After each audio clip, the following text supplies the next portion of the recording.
What's going on, guys? It's the Draft Nerd, and I'm not bringing you just my top 10. I'm bringing you guys my top 15 receivers in the 2024 NFL Draft class. The NFL Draft is only a few days away, and I'm super excited, so without further ado, let's get into it. Alright, coming in at number 15, we do got Malik Washington, the receiver out of Virginia. Now, he stands at 5'8", 191 pounds, which, I don't know if I would consider him small. Yes, he's short, but at that 190-pound mark, he is a big, rocked-up guy. And in 2023, he put up 110 receptions for 1,400 yards and 9 touchdowns, so a very productive 2023 season. Moving on to some of the pros I have for him is he has some of the best hands in the class. Again, he was targeted a lot at Virginia, and he didn't have many drops. 110 catches, you're going to have a few drops here and there. That's just going to happen when you get targeted that much, but for the most part, he has some of the shortest hands in this class. Another pro I have is his weight. He might be short, but with that, rocked up build, he's able to break tackles. He's able to finish runs with physicality, and then after the catch, he almost turns into a running back, similar to a few other guys we'll get to.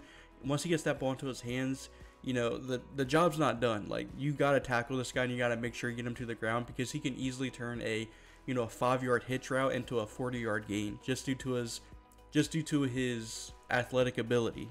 Now, some of the questions I do have with Malik Washington, though, is for one, his height. His weight's really good, but due to his 5'8", size, he's not going to be an outside receiver. He's, going to be relegated to that slot position, but I do think he's going to be really good in that slot position. I think he's going to be a really good worker in the middle of the field. I just don't necessarily think he's going to be able to have the same success he had in college with his contested catch ability, because in college, he was actually a really solid contested catch player. I think he was around 60% contested catch, which is borderline elite, but in the NFL, I don't know if that's going to carry over, just because there's going to be better cornerbacks, more physical, bigger, stronger, faster cornerbacks that are guarding him. So I do think that's going to be a struggle of his once he gets to the league. But if you're drafting him, you shouldn't be using him for contested catch situations. But another con that I have is I don't think he's got high end top speed. I think he's more quick than fast. He's able to accelerate really, really well, but his top speed, and it's probably due to his 5'8" stature, he's got shorter legs, which means he's going to have shorter strides. So I don't necessarily think it's a big concern, but he just isn't the fastest guy in the world. He's not going to, completely blaze by people. And then another con I have, I think he's a good route runner, but I don't think Virginia asked him to run many nuanced routes at Virginia. Most of his catches are from screens, 5-yard hitches. The one route that I think he's really, really good at is his out and up. He's able to sell that out route, super, super well, and then turn that upfield, and he's almost wide open every single time he runs that route. That is his bread and butter, is that out and up. But besides that, really all I've seen was, a few crossers, hitches, screen passes. Like, they just wanted to scheme up touches for the guy, which I don't blame him. I mean, like I said, he's amazing after the catch. I just don't know if he's the most nuanced route runner as of right now. But the routes that he did run, he was really, really good at. So that's kind of where I stand with Malik Washington. I think he probably would get drafted in the top 100. I think he's definitely got the talent to do so. Again, this is a really stacked receiver class. So basically every receiver we're talking about in today's video is probably going to be a top 100 player for me. So just keep that in mind. Although Malik Washington's 15, I still think he's a top 100 player in this class easily. Coming in at number 14, we got Malachi Corley, the receiver out of Western Kentucky, and he's a bit of a bigger receiver at 5'11", 215 pounds, so, he's kind of built like a running back, and in 2023, he put up 79 receptions for almost 1,000 yards and 11 touchdowns.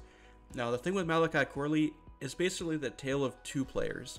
The player, before he gets the ball into his hands, isn't that great, but once he gets that ball into his hands, he is amazing. So some of the pros I have is, obviously, his after the catch ability. He turns into a running back once he gets the ball into his hands. He's able to make people miss. He's able to run right through you. His play strength is insane. The only things that I have problems with Malachi Corley with is, everything up until he gets the ball into his hands is a bit sloppy. I don't think he's got the greatest ball skills. I don't think he's going to be able to, win many contested catches at the next level. I think his routes are a bit sloppy. So during summer scouting, I really thought he was going to be a running back in the elite in the NFL, but it's looking like he's going to play receiver in the NFL. And I think if a team drafts him, it's going to be at least his rookie season and maybe his second year. It's going to be a lot of schemed up touches, screen passes, end arounds, things like that, because you want to get the ball into this guy's hands because he can make magic happen when he does. But I just don't know if he's going to be able to get open consistently at the next level. But another thing that's really going to benefit Malachi Corley is the new NFL kickoff rule, where a lot of teams are going to it's going to be important to have a guy who can make people miss and make big plays out of nothing. So I think Malachi Corley is going to really benefit from that new kickoff rule. I think a team might even draft him in the top 100 picks solely to be a kick returner, at least his rookie season. So I think that's where he's going to make his money, at least in the beginning of his career, until he can kind of develop his route running ability and his ball skills. Alright, coming in at number 13, I do have Roman Wilson, the receiver out of Michigan. And I feel like I'm a little bit lower on Roman Wilson than the consensus. And that's not to say I don't like the guy. Like, I think he's a really good player. It's just there's so many good receivers in this class. Now, he's 5'11", 185 pounds, so a bit on the smaller side. And in 2023, he put up 48 receptions, 789 yards, and 12 touchdowns, which, if you know that Michigan offense, that's pretty good production for a Michigan wide receiver, just because Michigan's so run heavy. So even being able to get nearly 800 yards and 12 touchdowns is a really solid year for him. Some of the pros I have for him is, I think he's a really fast player. I think he kind of disappointed me in his 40-yard dash. I thought he could maybe get into the 4.2s, like 4.29 maybe. But he didn't impress in the 40-yard dash, which is okay. That's, not a big deal. I still think he's a really fast player. I think he's a really nuanced route runner. And his contested catch ability is really solid in my opinion. Even though he is sub 6 foot, I think he can go up and get the ball, as opposed to a guy like Malik Washington, which, mind you, is 2 inches shorter. But I don't think he's going to be able to I don't think he's going to be able to rise up and, play physical through the catch. Roman Wilson, I think he can do that a little bit better. Not to say I think he's going to be some amazing, contested catch player, but from what I've seen, he can win 50-50 balls somewhat consistently. The only thing I have a problem with Roman Wilson is his size and his versatility. Team's probably going to draft him and just, relegate him to the slot, which is what I think he should play. I don't think he's big enough or physical enough to play on the outside consistently, but I think he could be a really good vertical slot with that speed and that separation ability. So I think he's probably going to get drafted early day 2. Me, I would probably have him, maybe early 3rd round, which I feel like a lot of people aren't going to like that, but I don't know. He's a slot player and a pretty good one, to be fair, but I don't think he's versatile enough to, go ahead of guys like, Xavier Legette, Troy Franklin, Keon Coleman, guys who we'll get to. So that's why I have him at 13, and that's not me hating on him. I want to make that clear. There's a lot of receivers I really like in this class. Alright, coming in at number 12, I do have the absolute speedster in Xavier Worthy, the receiver out of Texas. Now, he's 5'11", 165 pounds, so, really tiny. And in 2023, he put up 75 receptions for over 1,000 yards and 5 touchdowns. So a really productive season for Texas. And the thing with Xavier Worthy is he's had multiple productive seasons. A lot of these receivers, have only had 1 or 2 years of solid production. Xavier Worthy's been productive his whole time at Texas. And another thing is, if you're going solely based off the 40-yard dash, he's the fastest player in the NFL. He broke the 40-yard dash record. Do I think he's the fastest player in the NFL? Probably not. I still think Tyreek Hill's faster and maybe a Jaylen Waddle possibly. But, he's up there as the fastest player in the NFL once he gets to the league or once he plays his first snap. And so that's really, I don't want to say that's all you need, but if you're as fast as Xavier Worthy is, I mean, teams are going to have to really keep an eye on you. They're going to have to double team you almost the whole game, just because they're not going to want you to run by the cornerback and, just completely break a defense. So his speed is insane, and, that kind of bleeds into his after the catch ability. I don't think he's going to, juke anyone out their shoes. I don't think he's the, the most shifty guy in the world, but he's able to break cornerbacks' angles, so he can just run right by you once he gets the ball into his hands, which is another, really good attribute to have. The only things that kind of trip me up with Xavier Worthy is obviously his weight at 165 pounds. That's really, really tiny. And I think in the NFL nowadays, it's not as big of a problem. I mean, you've seen guys like Devontae Smith, succeed. Jalen Waddle wasn't the biggest guy coming out of college. Teams are really good at creating separation before the play, like, with motion and, different route concepts. So, you can kind of scheme up separation that way. And also, NFL defenses just aren't able to play as physical as they used to. So that's another reason. The only thing with his weight, though, is you got to be concerned about injury. That's the only thing, really. And another concern I have is his hands. During summer scouting, I also put that as a con, and my comments were flooded with, oh, he had a broken hand last season, that's why he dropped so many balls, which is understandable. But he also, he didn't really improve that much this year. He improved a little bit, but I still think it's a concern. So Xavier Worthy, a team's going to draft him probably higher than they probably should. I do think he'll probably go in the first round, and with that speed, it's understandable. But I still think he's a nuanced route runner. I don't think he's incredible at his route running ability, but it's definitely a strong point of his game. So I think he'll probably go in the first round. I probably wouldn't draft him until day 2 though. Alright, coming in at number 11, I got Jaylen Powe, the receiver out of Washington. And he's 6'1", 203 pounds, so solid size. And in 2023, he put up 69 receptions for 1,100 yards and 9 touchdowns. So a really productive season, which is a testament to how good he is. I mean, that receiver core was stacked at Washington with, Romo Dunn, who we'll get to, and Jalen McMillan, who just missed my top 15. So he was able to be really, really productive while, being in a stacked receiving core. Some of the pros I have for him, though, is he's got some of the most sure hands in this class. He catches everything. I believe he only had like a 5% drop rate his entire career there at Washington, which is really, really good. I think he's a really good deep threat as well. A lot of his production came from, 30-plus yard catches. And I think that was a testament more to Washington's offense and scheme. His release package is good, not great. I do have it as one of his pros, but I do think it does need some work. I think his hand usage could improve, but he's quick out of the release. The things I've questioned with during his route though is his breaks. I think he's got really stiff hips. I don't think he's able to break and create separation, throughout his break of his route, and that's the concern I have with him. A lot of his production came with routes that didn't necessarily have breaks in it, and by breaks I mean an out route. You got to break to the outside or break to the inside. Those are the things I'm talking about. I don't think he's got the the hip fluidity to be able to do that at an elite level. But besides that, I really like his release. I think he can be a really good deep threat and a really good second option for a team. And I wouldn't, mind, drafting him in the top 50. He's probably most likely going to be in my top 50. So, I mean, I think he's going to be a high-end wide receiver 2 in the NFL. I don't necessarily think he's going to be a receiver 1, though. Alright, breaking into our top 10, we got Ricky Pearsall, the receiver out of Florida. He stands at 6'1", 189 pounds, and in 2023, he put up 65 receptions for almost 1,000 yards and 4 touchdowns. Now, the thing with Ricky Pearsall, I don't necessarily know if he's going to be a full-time outside player. I like him more in the slot, but him and Lad McConkey, who we'll get to in a little bit, are the best route runners in this class.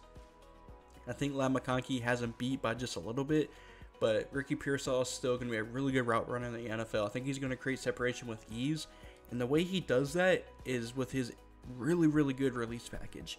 I think he has one of the best release packages in this class, and I also think, during his route, he's got really solid breaks. He's a nuanced route runner through and through, and he's got really, really good hands as well. I mean, Ricky Pearsall has one of the best highlight catches you'll ever see in college football. Just go look that up. Look up Ricky Pearsall highlight catch, and you'll find it. But yeah, he doesn't drop anything. He's able to get open, so that's the point of being a receiver, is to get open and catch the ball. The things you are kind of concerned with him is he's 6'1", sub 200 pounds, so he's a bit skinnier, and I don't think he's got the the physicality to really play on the outside at a consistent basis. So that's something I'm concerned about. When you're relegated to the slot, your value goes down a little bit in the NFL, which I don't necessarily agree with, but NFL teams tend to think so. And I also don't think he's anything special after the catch. I don't think he's got good change of direction, anything like that. So But the basis of a receiver is to get open and catch the ball, and Ricky Pearsall does that at an amazing level. I just don't think he's that dynamic after the catch. And I mean, I wouldn't be mad at a team like the Panthers taking him with the first pick of the second round. I think he's a really good fit there. I don't think he sneaks into the first round, but I wouldn't be mad if he did. Coming in at number 9, we got Xavier Legette, the receiver out of South Carolina. Now he's 6'1", 221 pounds, so he is massive for a receiver. And in 2023, he had a really productive season with 71 catches, 1,255 yards, and 7 touchdowns. Now, earlier I was saying how there was a couple of one-year wonders in this class. Xavier Legette is the prime example of that. He's a 5th-year player, and this is his only, productive season. Aside from this season, he was more of a special teams player. And the only reason he got this opportunity was because of next year's draft prospect, Antoine Wells / Juice Wells. He got injured and was basically missed the whole season, and that's why Xavier Legette got this opportunity. And I don't want to take nothing away from him. He made the best out of his opportunity, but you kind of got to worry about his production and if it's a sustainable type of production. Some of the pros, though, is he's got really good body control when going up for contested catches. He's able to maneuver his body and kind of shield the defender away from the ball. He's got really good speed, probably some of the best speed I've seen at that size. Very similar to a DK Metcalf, size and speed-wise. He's a bit shorter than DK, maybe more of the AJ Brown mold. Some of the cons I have for him is he's not a nuanced route runner. South Carolina really only had him running go balls, comebacks, curls, hitches, maybe a 10-yard out here and there. A very outside-centric route tree. But he's a prototypical X receiver. Like, he's going to run those outside routes. You don't really need him running anything over the middle. And I don't want to say his comparison is AJ Brown / DK Metcalf, but you can see the similarities. They're both, somewhat slept on receivers who are big, strong, physical, and fast. I mean, that sounds like DK Metcalf and AJ Brown. I think Xavier Legette could sneak into the first round to maybe the Chiefs, but I think he'll more likely or not be a second round receiver similar to, again, AJ Brown and DK Metcalf. So, I think he needs to improve on his route running ability. His production scares me. Again, only 1 year production, but he's got, he's an athletic freak. He's got the size, the weight, the speed. So, I would be willing to take a chance on him, and that's why I have him here at number 9. Coming in at number 8, we got Keon Coleman, probably the most controversial receiver in terms of where people rank him at. He's a receiver out of Florida State, and he's 6'3", 213 pounds, so your prototypical X receiver. He's massive. And in 2023, he put up 50 receptions for 658 yards and 11 touchdowns. So, maybe not the most productive season yards and catch-wise, but 11 touchdowns, you can't complain with that. The things with Keon Coleman is his contested catch ability is like no other. He's probably the best in the class, alongside with probably Marvin Harrison Jr. and Romo Dunn. He's really athletic for his 6'3" frame.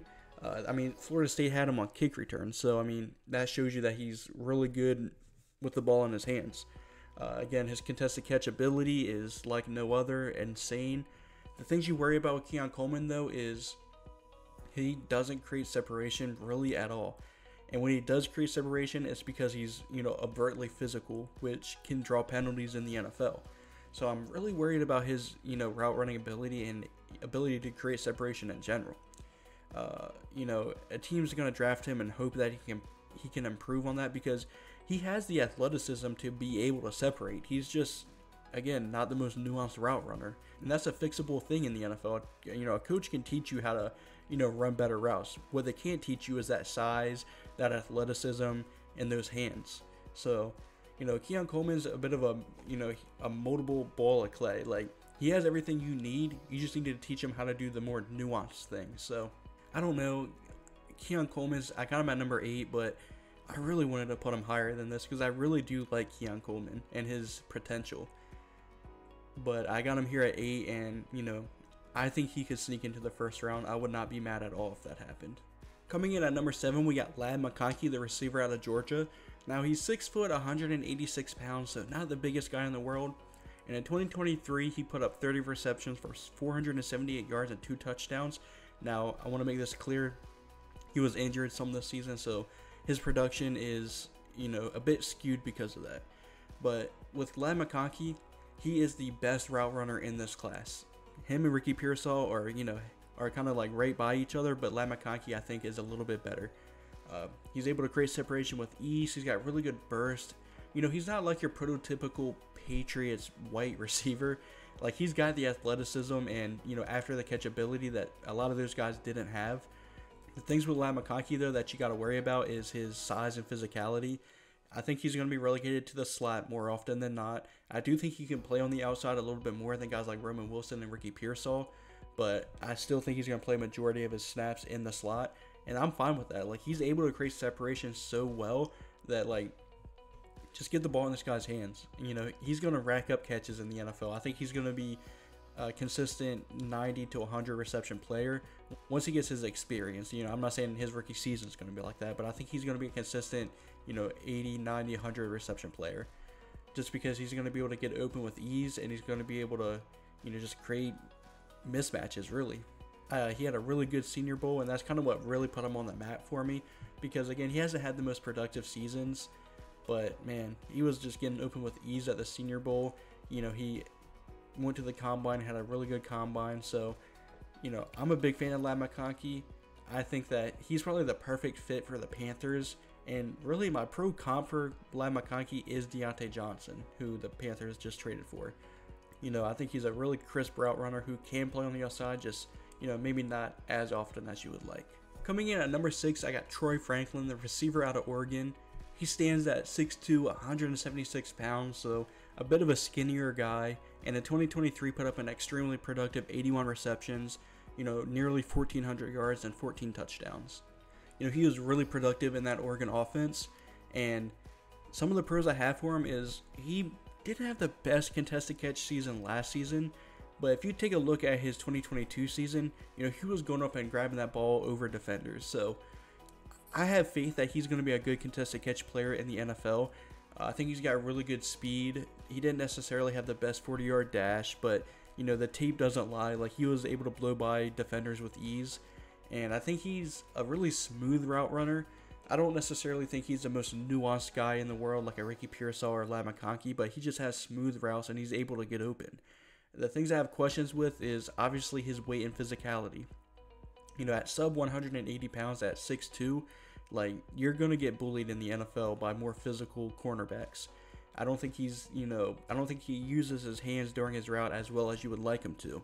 And he had a down season when it came to catching the ball. Like, his drop rate was pretty high. I don't know what it was off the top of my head, but it was a down year compared to his other seasons. So I don't really know what to think of that. He was really good at catching the ball in 2022. 2023 was a bit of a down year. You don't really know which is which. But Troy Franklin has always been one of my guys. I had him as I think it was like a top 25 player during summer scouting, and I think he was my 3rd best receiver, but he's obviously dropped down the rankings a bit. I've kind of come back down to earth on him, but I still think he's a really good receiver, and I wouldn't be mad at a team drafting him in the 1st round. If it was the Bills or, maybe the Chiefs, late 1st round, I wouldn't be mad at it. Alright, breaking into our top 5, I do have Brian Thomas Jr., the receiver out of LSU. And, spoiler alert, he's the 2nd best receiver on that LSU team last season. But he's 6'3", 209 pounds, so an absolute massive guy. 2023 put up 68 receptions, 1,177 yards, and 17 touchdowns. He was a red zone monster at LSU. And some of the pros I have for him is obviously his size at that 6'3", 209 pound frame. He's going to be really good in the red zone for an NFL team. I think he's got amazing speed to be a really, really good deep threat, and he's got physicality during and after his routes. Once he gets the ball into his hands, he's able to play with physicality. The things you kind of worry about with him, though, is he's got, like, good hands when it comes to contested catching, but I feel like he just has focus drops. The easy catches, he'll sometimes drop. And he's another guy with only 1 year of production, at least really good production. And I also don't think he's the most nuanced route runner. He's a deep threat. He's your prototypical number 2 receiver who's just going to be that amazing deep threat and red zone target. You're going to have him kind of similar to an Xavier Legette. You're going to have him going, deep, comeback, curl, hitch, 10-yard in, 10-yard out. That's his route tree, and that's really all you need him to do. That's his bread and butter. So, I think he's going to be a really good wide receiver 2 for a team. I think he can be a receiver 1, but I think he fits more of that mold of like a really, really good receiver too in the NFL. I think he'll probably be the 4th receiver off the board, probably maybe to the Jaguars, Colts. He might fall to the Bills. I think he's going to go pretty early in the 1st round. Alright, coming in at number 4, a guy who I've really fallen in love with the more I've watched him, and that's Adonai Mitchell, aka Adonai Mitchell, the receiver out of Texas. Now he stands at 6'2", 205 pounds, so really good size, and in 2023 he put up 55 receptions for 11 touchdowns and 845 yards. So a pretty productive season. You know, the things you really like about Adonai Mitchell is his red zone ability, similar to a Brian Thomas. You know, he's really productive when it comes to, you know, the red zone. He's got a really good fade route. He's got really good hands in general. Contested catch ability is really good. And he's got really good footwork. You know, for his size, he's able to create separation really good just with his footwork. The things that you worry about a little bit is he hasn't been the most healthy throughout his college career. He hasn't been the most productive guy. And, you know, I don't really like his after the catch ability. You know, he's one of those guys who is going to make his money, you know, before the catch, whether that's his separation, his ability to go up and grab the ball. You know, he's not really going to make anything happen after the catch. You know, he's not really going to make you miss at all. And another thing that I don't necessarily like, which I don't have listed here, is if he knows he's the third target in his quarterback's progression, like, and he knows he's most likely not going to get the ball, he puts little to no effort in his route. He only puts effort into his routes if he knows he's, you know, has a chance of getting the ball. So that's something you really don't like to see, but I don't know. I'm willing to put that aside because of, you know, he's just an absolute monster. He's able to create separation and just go up and get the ball.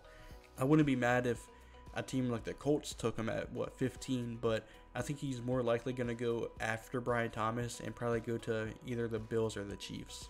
Alright, and breaking the top 3, it's the same top 3 guys that I've had for majority of this, you know, draft process, and that's number 3, Romo Dunn, the receiver out of Washington, and he stands at 6'3", 212 pounds, so your prototypical number 1 build.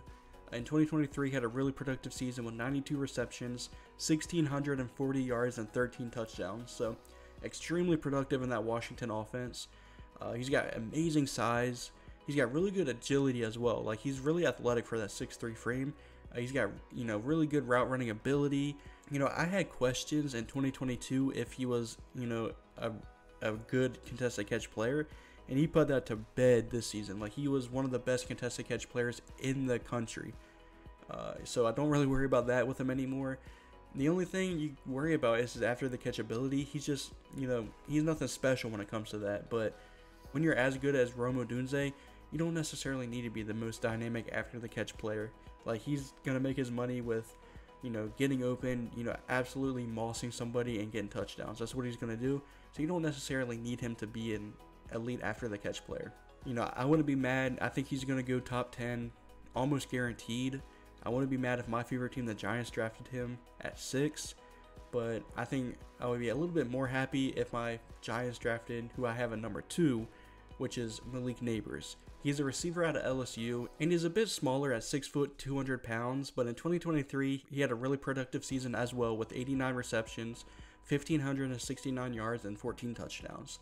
Now, the things that Malik Neighbors lacks in size, he makes up with just being an amazing athlete and his after the catch ability.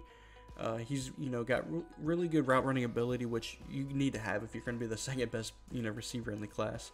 But he has what the other top 3 receivers don't have, which is amazing after the catch ability. The only things that you worry about with Malik Neighbors, which you're kind of nitpicking with, is his weight and physicality. He's really physical after the catch, but during his routes, I don't think he's the most physical. But again, I'm nitpicking. I've really liked Malik Neighbors. I think he's solidified himself apart from Romo Dunn. I think Malik Neighbors is solidified number 2 receiver.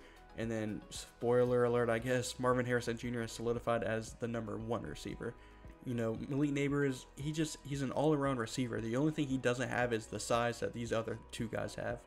You know, but I think he's got a really good chance of being the best receiver in this class. And I kind of feel bad with him being in the same class as these 3 guys, because I feel like he's being a little bit overshadowed. You know, I think in almost any other draft class in recent years, he'll be wide receiver 1 undoubtedly. Like last year, I think he clears, you know, JSN, Jordan Addison, guys like that, better than Drake London was, and you know that, you know, draft class. So I mean, I don't know. I really like Malik Neighbors, and I'm praying, fingers crossed, that the Giants draft him at number 6. But at number 1, to nobody's surprise, we have Marvin Harrison Jr., son of, you know, Hall of Famer Marvin Harrison Sr. He's the receiver out of Ohio State, and he stands at 6'3", 209 pounds, so prototypical size. And in 2023, he got a bit of a down year, and I think that was a little bit more due to his quarterback. He went from CJ Stroud to Kyle McCord, but he still had a really good season with 67 receptions, 1,211 yards, and 14 touchdowns. And realistically, every pro that I've said with these other guys, you know, route running ability, body control, size, you know, contested catch ability, he's good at everything. The only thing that he is average at is after the catch ability. Everything else, wonderful. You know, for his size, he's got really crisp routes. His body control is on another level. Like, he's able to, you know, go up and, you know, snag the ball, and he just has a weird ability to be able to get his feet in bounds. You know, there's multiple plays in his career so far where he'll catch the ball, and I'll think, like, there's no way he gets a foot down, and he'll get 2 feet down, and it'll be a catch on Sundays, not, you know, let alone a catch on Saturdays. So, you know, I really love Marvin Harrison Jr. I think I've been saying this whole time that he's up there with the Jamar Chases of the world, but I don't know. I kind of think he's might be a little bit better for me. You know, I think he's, you know, and I hate throwing this word around, but I do think he's a generational talent at the receiver position. I think it's going to be a few years until we see another, you know, receiver as good as Marvin Harrison Jr. So whichever team drafts him is going to have a, you know, a likely all-pro / Hall of Fame player for years to come. So realistically, Cardinals fans, I'm a little bit jealous for you, but you know, I think he's the best receiver we've seen in a while. He's my number 2 player in this class. I still have Caleb Williams over him by a smidge just because of positional value, but Marvin Harrison Jr., I can't say enough good things about him. He's a great player. But that's going to do it. That's my list. Let me know if there's any guys who I missed on. You know, if there's any guys I didn't mention in this video. If you like the video, please consider subscribing. It really helps the channel out a lot. And as always, I'm the Draft Nerd, and thanks for watching.